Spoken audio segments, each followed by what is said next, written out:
Episode 1। ये first time है कि जब मैं किसी इतने बोरिंग हॉन्टेड हाउस में आई हूं।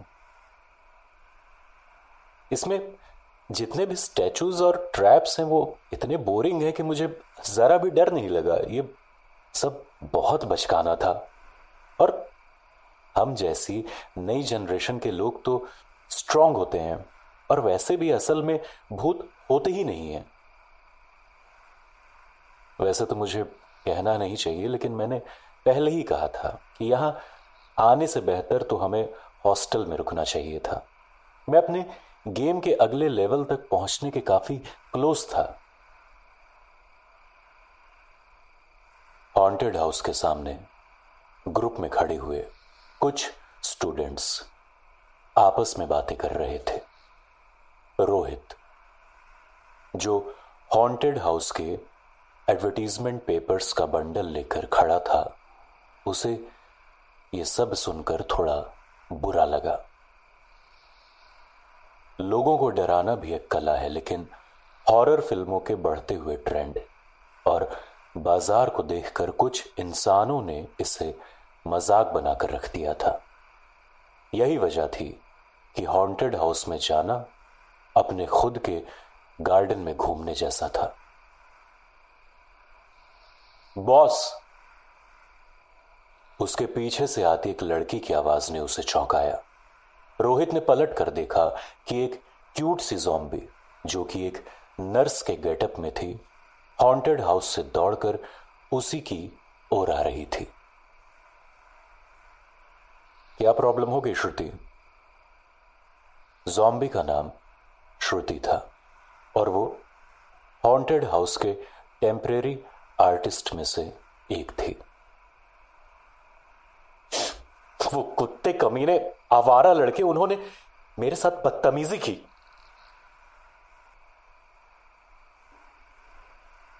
लड़की बिल्कुल किसी नागिन के जैसे गुस्से में फुंकार रही थी। ओह, ये तो बहुत गलत बात है। बॉस होने के नाते रोहित स्वाभाविक रूप से श्रुति के पक्ष में था। मैं स्पार्क के मैनेजर को बोलकर इस घटना की फुटेज निकलवाऊंगा। रहने दीजिए। जैसे ही उसने मुझे टच करने की कोशिश की, मैंने उसके चेहरे पर पंच कर दिया। उसने अपनी ड्रेस के किनारों पर लगे खून के धब्बे दिखाते हुए गर्व से कहा, देखिए, ये कोई नकली खून थोड़ी ही है। अरे वाह, एक लड़की को अपनी आत्मरक्षा खुद ही करनी चाहिए। रोहित ने अपने माथे से पसीना पोंछते हुए कहा। जैसे ही वो मुड़ा, उसकी नजर डूबते हुए सूरज पर गई और वो बोला, मेरे ख्याल से आज का काम खत्म करने का टाइम हो चुका है। अब शायद ही कोई दर्शक हमारे हॉन्टेड हाउस में आए। चलो, दूसरों को भी बता देते हैं कि हम आज का काम जल्दी खत्म कर सकते हैं। तुरंत ही उसे एहसास हुआ कि उस क्यूट ज़ॉम्बी ने उसके कहने के बाद भी वहां से हिलने की कोशिश नहीं की। क्या कोई और बात भी है? बॉस, पहले तो श्रुति थोड़ा हिचकिचाई, लेकिन फिर उसने अपनी जेब से 2 कागज निकाले। ये तनुज और ऋषभ के रेजिग्नेशंस हैं। आप उनसे हमेशा ही अच्छे से पेश आए हैं, इसीलिए आपके सामने आने की उनकी हिम्मत नहीं हो पा रही थी, तो उन्होंने ये आपको देने के लिए मुझे पकड़ा दिए। वो छोड़कर जा रहे हैं। रोहित ने उनके रेजिग्नेशंस लेते हुए स्वाभाविक प्रश्न पूछा और कहा, हर किसी के अपने ड्रीम्स होते हैं जो उन्हें पूरे करने चाहिए। श्रुति, अगर और कोई बात ना हो तो तुम जा सकती हो। ठीक है, मैं अपना मेकअप उतार लेती हूं। श्रुति के जाने के बाद रोहित ने एक सिगरेट जला ली कोई 6 महीने पहले उसके माता पिता रहस्यमय ढंग से गायब हो गए थे और विरासत में उसके पास केवल यही हॉन्टेड हाउस छोड़कर गए थे। उनकी यादों को जिंदा रखने के लिए रोहित ने अपनी नौकरी छोड़कर पूरे मन से उस हॉन्टेड हाउस पर ध्यान देना शुरू कर दिया था। समय बदलने के साथ हॉन्टेड हाउस चलाने के पेशे में भी बहुत सी प्रॉब्लम्स आने लगी थी।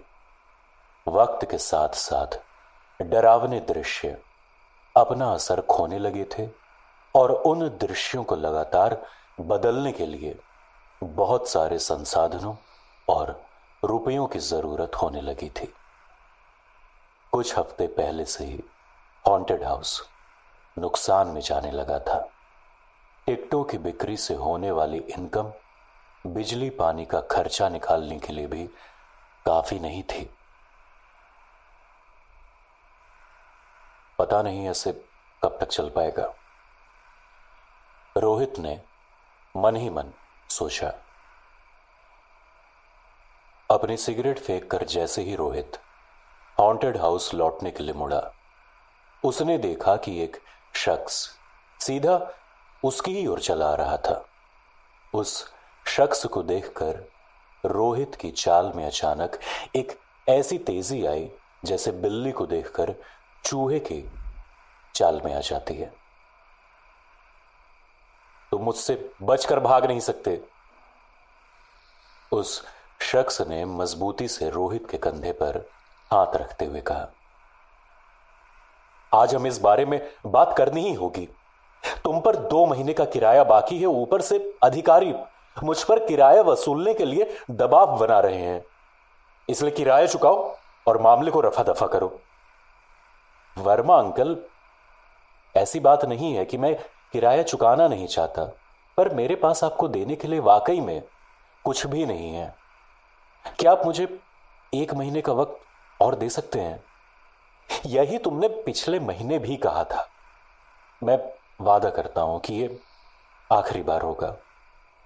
लोग पहले ही तुम्हारा और हॉन्टेड हाउस का साथ छोड़कर जा चुके। मेरी मानो और इसका पीछा छोड़ो। जैसे ही उस शख्स ने रोहित के हाथ में रेजिग्नेशंस देखे, वैसे ही रोहित के कंधे पर उसकी पकड़ ढीली पड़ गई। अभी जवान हो, अभी भी कोई नया करियर चुन सकते हो, फिर क्यों इस 2 टके के धंधे के पीछे पड़े हुए हो? वर्मा अंकल, मैं जानता हूं कि आप मेरा भला चाहते हैं, लेकिन इस हॉन्टेड हाउस के मायने मेरे लिए अलग हैं। मैं चाह कर भी अपने माता पिता की इस आखिरी निशानी से किनारा नहीं कर सकता। रोहित ने ये शब्द इतने धीरे से कहे जैसे उस शख्स के अलावा उन शब्दों को कोई और सुन ना ले। मनोरंजन पार्क के मैनेजर की हैसियत से वो शख्स रोहित के माता पिता के गायब होने के बारे में जानता था। उसने तुरंत जवाब नहीं दिया। कुछ सेकंड्स के बाद उसने एक आह भरी और कहा, ठीक है, मैं तुम्हारी भावनाओं की कद्र करता हूं। मैं अधिकारियों से बात करके तुमको किराया चुकाने के लिए कुछ और हफ्तों की मोहलत दिलाने की कोशिश करता हूं। Thank you Verma uncle. इतनी जल्दी थैंक यू मत कहो और अपना ध्यान बस टिकटों की बिक्री बढ़ाने पर लगाओ, क्योंकि फ्यूचर का कुछ पता नहीं है।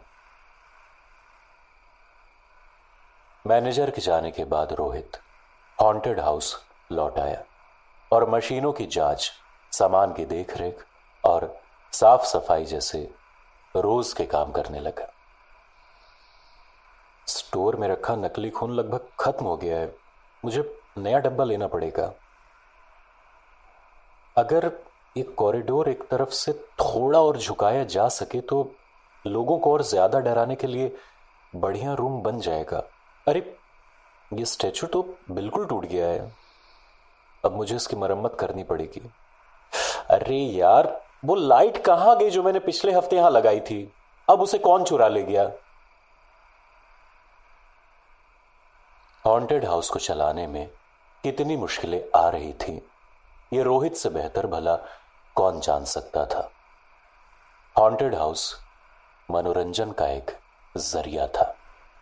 डरावने माहौल में आकर लोग शारीरिक और मानसिक रूप से अलग स्तर पर पहुंच जाते थे, और जैसे ही वो बाहर आते उनका तनाव कम हो जाता था और उन्हें अच्छा महसूस होता था। टूटे हुए स्टैचू को घसीटता हुआ रोहित रिपेयरिंग रूम में लाया। उसने कॉलेज से आर्ट्स और डिजाइनिंग में डिग्री कोर्स किया था, इसीलिए हॉन्टेड हाउस में बने हुए सारे जाल, पुतले और मशीनें वो खुद ही बनाता था। रिपेयरिंग का काम लगातार चलता ही रहता था। जहां तक मुझे याद है, कुछ नकली खून ऊपर रखा हुआ है।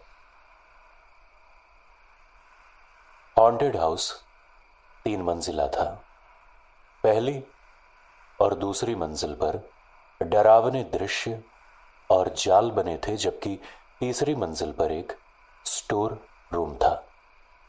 जैसे ही उसने स्टोर रूम के लकड़ी के दरवाजे को धकेला, उसे धूल के गुबार के पीछे अपने माता पिता द्वारा छोड़ा गया कई प्रकार का सामान और कबाड़ नजर आया।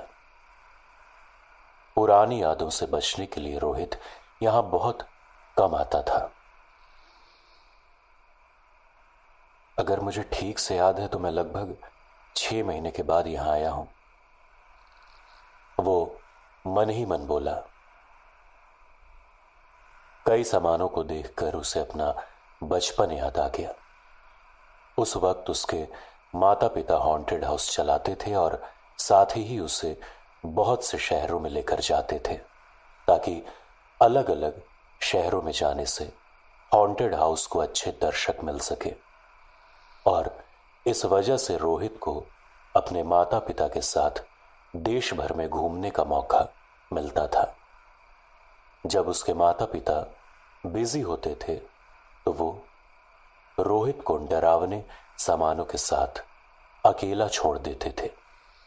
इस कारण रोहित बचपन से ही ट्रेंड हो चुका था। यूं कहा जाए कि जब उसकी उम्र के बच्चे खेल खिलौने में उलझे हुए थे, तब रोहित कटा हुआ नकली सिर लेकर घूम रहा होता था।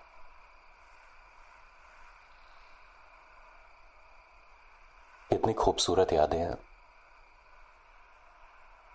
रोहित इधर उधर घूम रहा था, तभी उसकी नजर लकड़ी के एक बॉक्स पर पड़ी, जिसमें उसके माता पिता द्वारा छोड़ी गई कुछ चीजें रखी हुई थी। बॉक्स के अंदर एक काला सेलफोन और एक पुराना सा पपेट रखा था। यह पपेट बचपन में रोहित द्वारा बनाया गया पहला खिलौना था, लेकिन फोन के बारे में उसे कुछ खास याद नहीं था।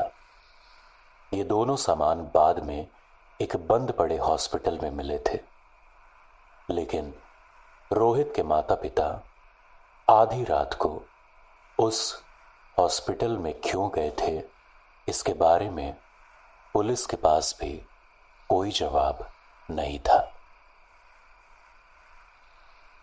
रोहित ने पपेट को उठाकर उसके गोल मटोल चेहरे पर अपना हाथ फेरा। फिर एक आह भरकर उसने खुद से कहा, नकली खून ढूंढ ले, नहीं तो इस हॉन्टेड हाउस को बेचना पड़ जाएगा।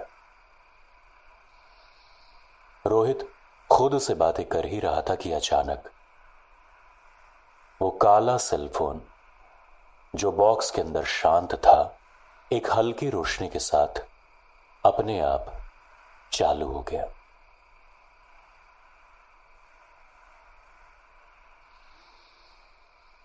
अगर ऐसा किसी और व्यक्ति के साथ हुआ होता तो शायद वो व्यक्ति वहां से चिल्लाता हुआ घोड़े से भी तेज भाग निकलता, लेकिन रोहित बिल्कुल शांत था। उसने फोन को उठाया और पास से देखने लगा। अजीब है, मैंने इस फोन को पहले भी कई बार चालू करने की कोशिश की थी लेकिन नहीं हुआ। फिर आज ये फोन अपने आप कैसे चालू हो गया? ये फोन तो उसी जगह मिला था जहां से मेरे माता पिता गायब हुए थे। कहीं ऐसा तो नहीं कि मुझे मुसीबत में देखकर मेरी मदद करने के लिए वो इस फोन के माध्यम से कांटेक्ट करने की कोशिश कर रहे हो?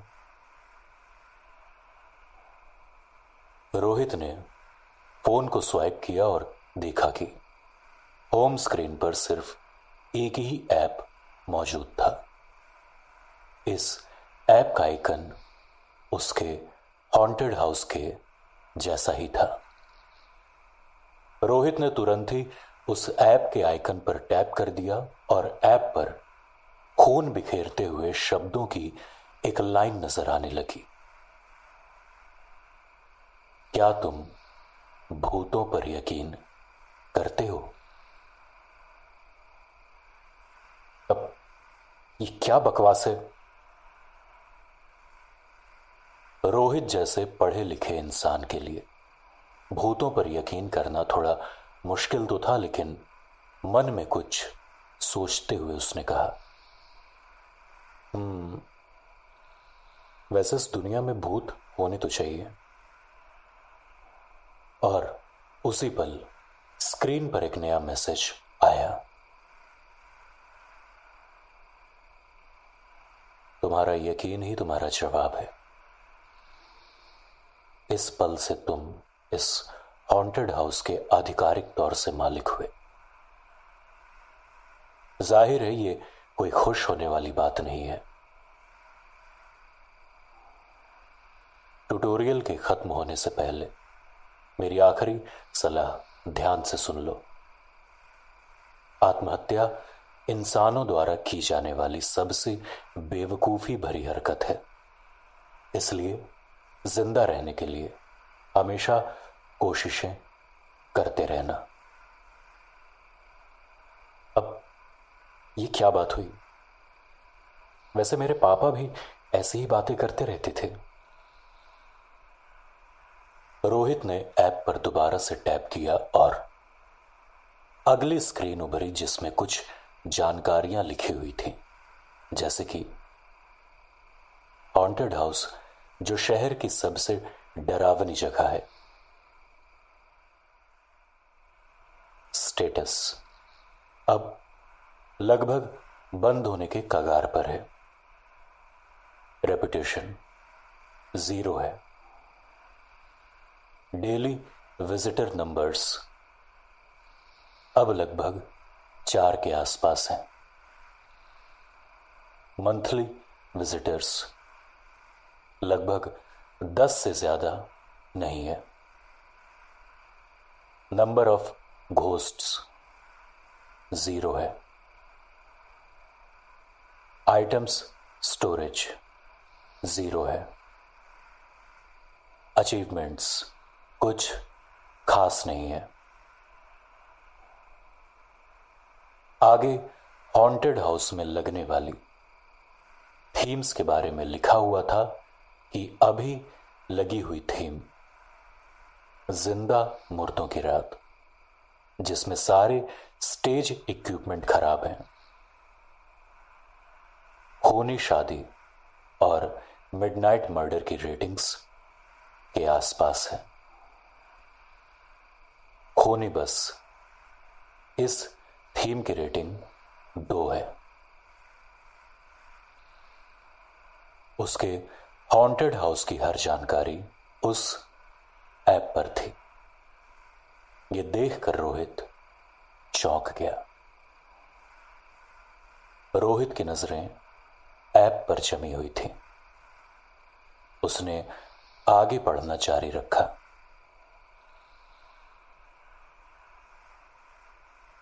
अगर आप अपने हॉन्टेड हाउस को और बेहतर बनाना चाहते हैं तो आपको दिए गए टास्क पूरे करने होंगे। डेली मिशन हॉन्टेड हाउस द्वारा दिए गए। डेली मिशन को पूरा करते ही आपको मिलेंगे और भी ज्यादा डरावने थीम्स और मिलने वाला इनाम मिशन के कठिन से कठिन लेवल पर डिपेंड होगा। 3 लेवल के बाद हॉन्टेड हाउस डरावने भूल भुलैया में बदल जाएगा।